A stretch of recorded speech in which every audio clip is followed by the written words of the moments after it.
9 de la mañana, 4 minutos. Este tema lo hemos tratado en más de una oportunidad en Arriba Gente.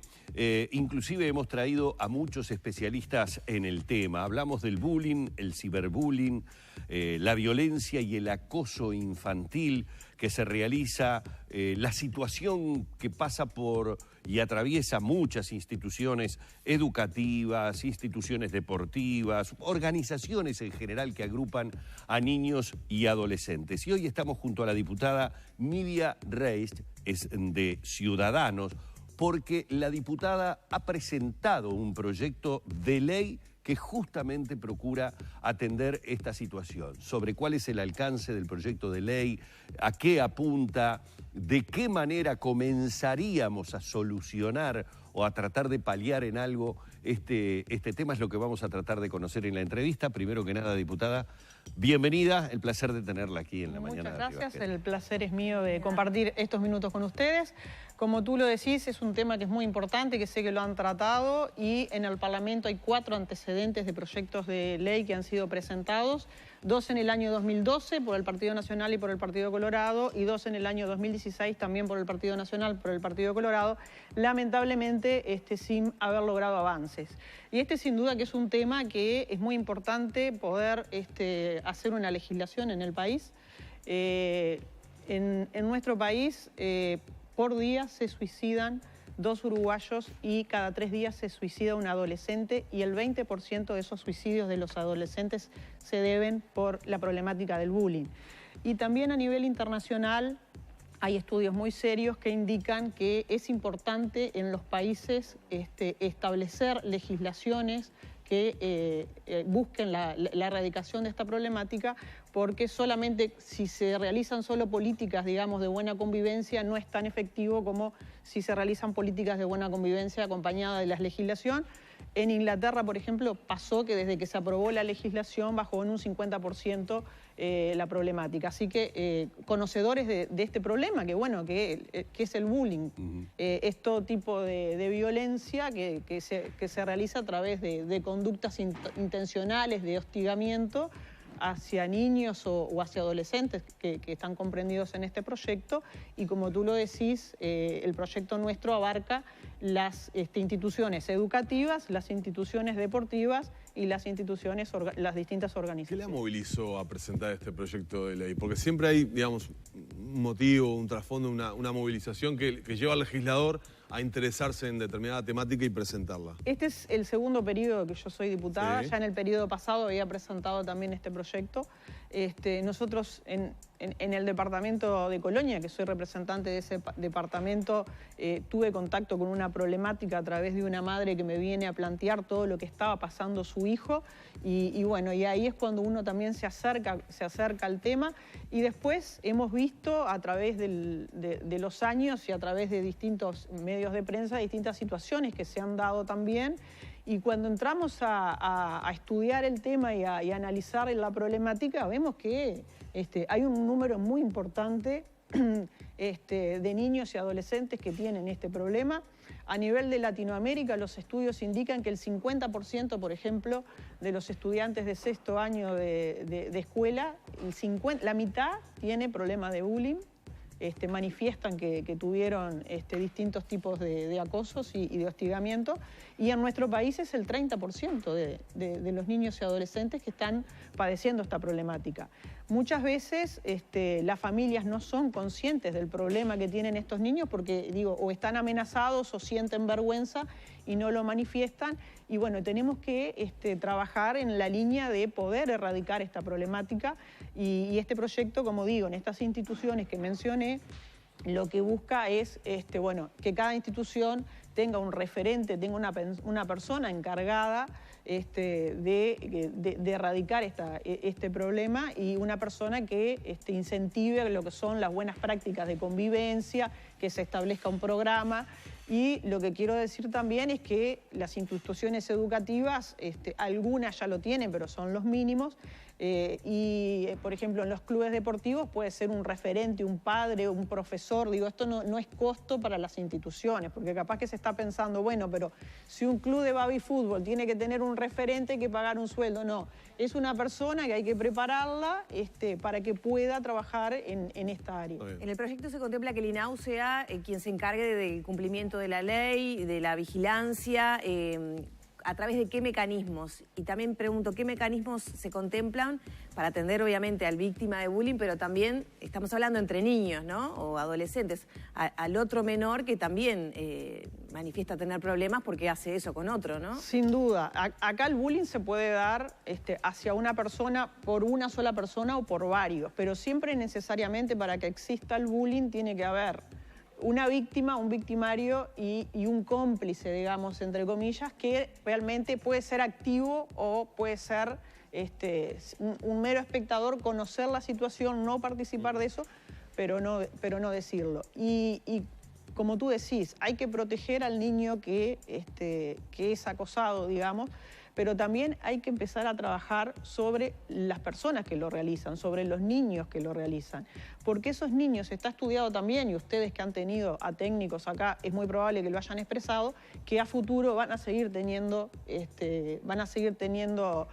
actitudes violentas. Muchos de ellos también pueden caer en lo que son cometer delitos a futuro. Entonces, sin duda que hay que trabajar con los dos, que hay que ayudar a quien está padeciendo esta problemática, pero también debemos de ayudar, y ahí está establecido que hay que hacer rehabilitaciones, digamos, y hay que encarar también la corrección de quien realiza esa acción, pero lógicamente sin que exista la agresión o el hostigamiento o el castigo hacia quien lo está realizando, ¿no? ¿El INAU qué rol va a cumplir entonces? El INAU lo que tiene es que fiscalizar el cumplimiento. A su vez el Poder Ejecutivo también tiene 90 días después de promulgada esta ley para poder implementar un plan nacional de buena convivencia. Y bueno, y el INAU con el resto por supuesto, con otras instituciones que forman parte de lo que es el gobierno, y tiene que tener contacto con ANEP, y tiene que tener contacto con una cantidad de instituciones más, digo, para poder abordar en forma integral esta problemática. Diputada, me gustaría profundizar un poco, y si usted pudiera dar algún ejemplo sobre lo que comenzó diciéndonos, que obviamente es tremendamente impactante la muerte de cualquier persona por el suicidio, y más si es de alguna manera inducido, porque estamos hablando de una inducción a quitarse la vida. Bueno, cuando además el protagonista es un adolescente, nos interpela muchísimo más. Y allí me pregunto, para ilustrar un poco a la gente sobre aquellas cosas en las que los adultos debemos estar alertas. En estos casos en los que se llega a esa decisión extrema de quitarse la vida, el bullying, el ciberbullying que se practicó, ¿sobre qué versaba? Es decir, ¿qué lleva a un adolescente a un estado de depresión o de vergüenza tal que decide tomar una decisión así? ¿Qué ejemplos hay de estas situaciones a los que uno debería como padre estar atento? Quien ejerce estos hostigamientos intencionales, digamos, lo puede hacer de diversas maneras. Lo puede hacer en forma verbal, lo puede hacer en forma física, agrediendo a la persona o agrediendo un bien de la persona, lo puede hacer en forma psicológica, con acciones que lo lleven a humillarlo, a denigrarlo, a sentirse que no vale nada. Entonces digo, desde el punto de vista psicológico también hay muchos estudios que indican que quien lo padece, este niño o adolescente que está padeciendo esta problemática, realmente no le encuentra sentido a su vida porque no ve una salida de esa situación. Y muchas veces se comete el error también, a veces hasta por los propios docentes, sí, o por los familiares, que piensan, bueno, estos son cosas de niño. Estos son cosas pasajeras, estos son cosas de niños que pronto se van a corregir o que no te tienen que afectar. Y realmente voy a poner un caso porque digo, fue público, no sé si ustedes se acuerdan de Fausto. Sí, claro. Fausto era un estudiante de robótica de la UTU. El caso de Ciudad del Plata, digo, fue muy conocido porque Fausto y su familia decidieron hacer un video para poder dar a conocer la problemática que él vivía y que a su vez había muchos que también la vivían. Entonces, yo estuve en contacto con la mamá de Fausto en ese momento y realmente él, hasta las autoridades le habían planteado en ese momento que se quedara en su casa y que diera los exámenes. Entonces, en vez de buscar la solución... Claro, le transferían el problema a la víctima. Le transferían el problema a la víctima. Entonces, en vez de buscar una solución para la víctima, como tú decís, le transferían el problema porque él dejaba de poder integrarse con el resto de sus compañeros y de poder avanzar en sus estudios en forma presencial, porque, terminaba siendo castigado por segunda vez. Bueno, en instituciones educativas hay muchos relatos de que sucede esto. Es decir, hay una persona que es víctima, un niño, un adolescente que es víctima de bullying y en definitiva esa víctima termina o cambiándose de colegio o de liceo o de escuela cuando en realidad tal vez es el camino más fácil. Sí, esto pasa, por eso que nosotros en este proyecto de ley también lo que establecemos que toda institución educativa o deportiva... Por eso quería preguntar qué responsabilidad cabe a los organismos educativos. Tiene que tener un registro de estos acontecimientos cada vez que son denunciados. Por supuesto que el registro es en forma reservada, ¿no? para la institución y para los involucrados, pero no solo tiene que tener un registro, sino también tiene que actuar sobre lo que son las soluciones. Y acá si no existe lo que es una responsabilidad de la institución o de la autoridad, si no actúa, en forma oportuna con respecto a la solución de esta problemática. También los docentes tienen responsabilidad, no solo las autoridades. Y también establecemos que si quien realiza esto es una propia autoridad, también por supuesto que tiene un agravamiento toda esta situación, porque realmente hay muchos más niños y adolescentes de lo que nosotros pensamos sufriendo esta problemática día a día. Y nosotros sabemos que si hacemos esta legislación y si esta legislación se aprueba, vamos a empezar a transitar el camino de salvar a muchos de estos niños. Estamos hablando de una realidad poco visualizada, ¿no? Naturalizada. Recién hace unos años estamos empezando a despertarnos. Por eso es difícil de identificar y de abordar. El plan de buena convivencia, justamente, ¿qué busca? ¿Qué líneas va a trabajar? El plan de buena convivencia lo que apunta es a sensibilizar el tema, porque no hay una sensibilización del tema, tendríamos que estar mucho más en alerta con lo que está pasando, que un 20% de los niños y adolescentes que se suicidan en estos países como efecto del bullying. Entonces estamos sensibilizados ante otras problemáticas, pero no ante esta que es tan importante. Por tanto, lo que es la sensibilización, tenemos que hacer una capacitación. Tampoco hay información en muchos centros educativos o en muchos centros deportivos de lo que es la problemática, no se conoce. Entonces también pasa por sensibilizar y pasa por capacitar. Y creo que ahí es donde tenemos que apuntar. También me llama la atención y me habla de falta de sensibilidad de los legisladores, porque con estos datos y estas cifras que usted acaba de poner arriba de la mesa, que el proyecto se haya presentado en la legislatura pasada y que haya quedado ahí... Sin duda. Interpela también desde, eso, ¿no? Desde el 2012. Me parece que a los legisladores también les tendría que interpelar esto, ¿no? Coincido contigo. Desde el 2012, en el 2012, te reitero, se presentaron 2 proyectos, en el 2016 se presentaron 2 proyectos y no pasó ni a plenario, o sea, no salió ni de la comisión el tratamiento. Entonces, me parece que llegó el momento de que realmente se tome conciencia y se avance en este tema.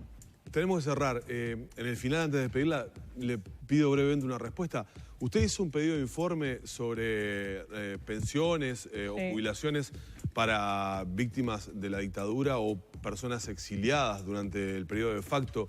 ¿Ya tiene esas respuestas o todavía no? No, hay un plazo de 30 días, legalmente hay un plazo de 30 días, todavía no ha transcurrido ese plazo.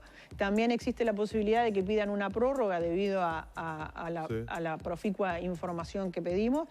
Por tanto, estamos a la espera y lo vamos a hacer. ¿Qué la motivó a hacer este pedido? ¿Bajo qué? No, simplemente para buscar transparencia a toda a este tema. ¿Piensa que no es transparente? Lo que queremos saber es si se ha fiscalizado en forma correcta la continuidad del pago y la adjudicación de este tipo de pensiones. A nosotros me llegaron 2 mensajes en forma precisa, que era un familiar de alguien que decía que había fallecido y que se seguía cobrando esa pensión. Entonces, me parece que es bueno transparentar y que nos informen si puede ser esto o no, porque la verdad que yo no lo puedo afirmar, digo. Alguien que me dice ser familiar de una persona y que estaba pasando esto, pero como tengo el derecho como legisladora también de hacer pedido de informe, bueno, vamos por el camino de transparentar y de que nos informen si existen controles sobre lo que se ha adjudicado en el marco del cumplimiento de una ley. Gracias. Muy bien, muchísimas gracias. gracias. Hemos estado dialogando con la diputada de Ciudadanos, Nidia Reitz, en la mañana de Arriba Gente.